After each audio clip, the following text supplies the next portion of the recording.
Hi guys and welcome to my channel. On today's episode, I thought it was going to be a good idea. Go through the Sims 4 gallery, pick a home that will need renovating. There are many beautiful homes that are extremely well decorated and there are ones that need a little bit of help. It took a bit of time to figure out which one I was going to pick. This build here by user Shar2409 caught my eye due to it being just a regular box with no landscaping. It's just a no frills house. It's just a box, basically. Around 36,000 simoleons. 2-pack missing, so that will be removed. Download this and it's just a very traditional build. So I think I'm going to keep it traditional, not make it too modern. I always say everybody has a unique way of building, so every build is unique. I'm going to keep the price and decorations of the house the same so I don't over decorate. I'm going to keep some of the furniture just in case I want to use it and sell some because some of them I don't think it's not my style. So I'm definitely going to replace that. The house is so spacious, so I'm going to bring it in a bit because I feel like it's empty space. This home needs to be a little more cozy, a little bit put together. I'm going to start with the living room. The idea is to have a sunken living room, a fireplace. I'm going to use the old fireplace they already had. If it fits the budget, bookshelves, plants, traditional couches, but at the same time I want some color. I'm definitely thinking orange and blues. I'm going to leave the original windows because I feel like it fits the house, so I'm going to leave it as is. I like the idea of 2 levels in the living room.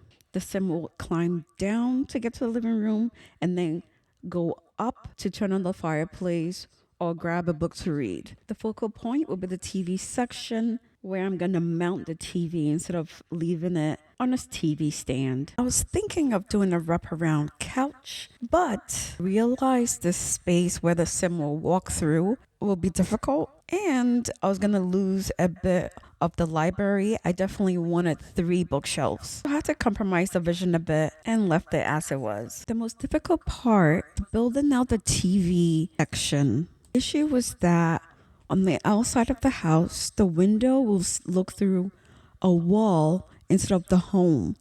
And that section is where the TV is going to stand. So there's going to be a wall there. So I debated back and forth on what I was going to do. And the result was I left the window as is.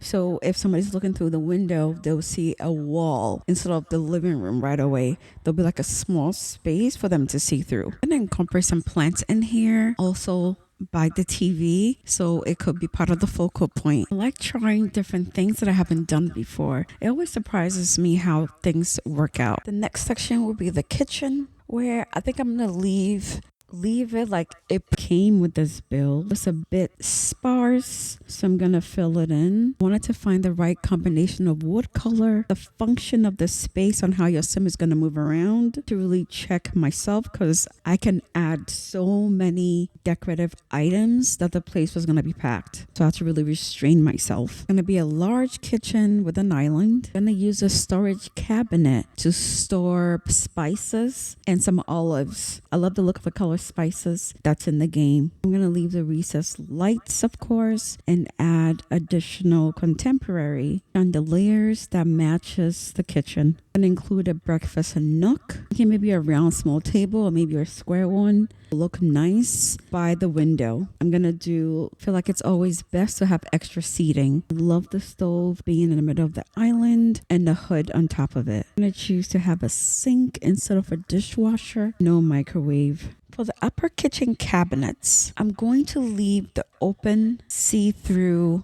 style where all the plates, the mugs and cups and everything else is exposed and you can see through the cabinet. It's always very difficult to match the bottom drawers to the top drawers. The color just does not match.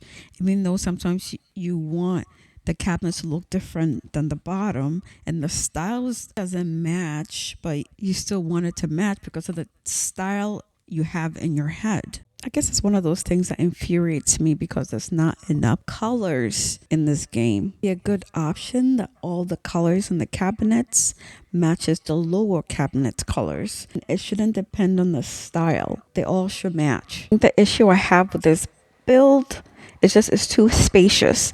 It needs to be a bit snug. There's too much dead space. Office section or computer room or activity room space is gonna be a little quaint though. I'm definitely envisioning reds and greens. I feel like I never used those colors in any of my builds. The good thing is that the previous owner of this build already had a good laptop, so I'm gonna reuse that laptop. I'll also have an easel in the corner. The first bedroom will be a kid's bedroom or teenager bedroom. Since the home already had 2 bedrooms, I'm gonna leave the 2 bedrooms as is, but a bit smaller.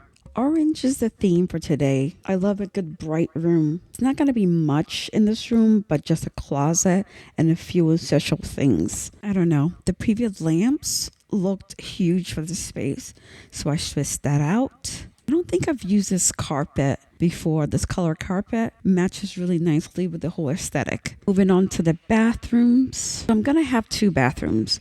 One in the front is going to be a powder room for guests and whoever.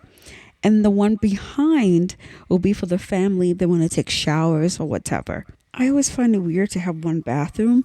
Unless it's a tiny home, then yes. But if it's like a bigger home, you need at least 2 bathrooms, maybe 3. I'm doing an all pink bathroom with the first one. I haven't done one, so I think I'm going to do that here. It looks traditional Barbie pink and not Pepto-Bismol pink. The second bathroom is going to be bright colors. Yellow and orange is going to be popping on this one. I will be using the new bathroom clutter kit to accessorize this build. I've been waiting to use it, but I use it in the shorts that I posted this week. If you haven't seen it, you could go back and watch that. I'm not going to crowd the place with the clutter kit. Just the useful amount of stuff to make this bathroom look good. I love when I use colors I normally don't use. The pop of color here makes her so bright. For the master bedroom, royal purple would be the theme, but not a vomit of purple, but the right amount of color. Tie every room together. Is going to have a dresser that has outfit components or lotions and sprays that'll be on top of it. I wanted to use a chaise lounge, but it just wouldn't fit the space, and I didn't want it to be a bigger bedroom than it already was. For the roof, I had different iterations, and I settled upon this one. I felt like it needed different type of styles for it to look a certain way. I also wanted to include a glass window in the middle of the roof. I think it'll give it that natural light that this house needs, since it's so close to so many trees on the right side of the home. I'm not sure why I do this, but every build I want to put everything into one instead of just doing one style. I want to smash everything into one video. I always have to catch myself from overdoing it. I'm going to leave this roof as is and stop playing around with it. But now it's left with the landscaping. I'm just going to do some shrubbery in the front and a little bit on the side of the house. I need to find some, oh my God, bushes that matches this house a bit. I don't want too much colors, but just big bushes that covers the space. I'm going to put some trees in the back as well, since it's such a big open space in the back. I have gravel for the driveway. I was actually watching a commercial, and those Nicolac, if you live in New York, New Jersey area, they have all these stones in the pavers. So I'm going to use that for the back as well. So there won't be too much grass, you know. I seem to have a lot of grass space in my build. So this one, I'm going to have a lot of paving stones. Cars needed in every household. And every porch needs some type of planter or plants and outside chairs. I really like the pavers idea. Since the land is so big, this makes it look a bit smaller, less intimidating. I'm going to have screenshot at the end of the build. You can see the final look and compare it to the original and judge for yourself. What do you think of my renovation?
Thank you guys so much for joining me. See you next week. Bye.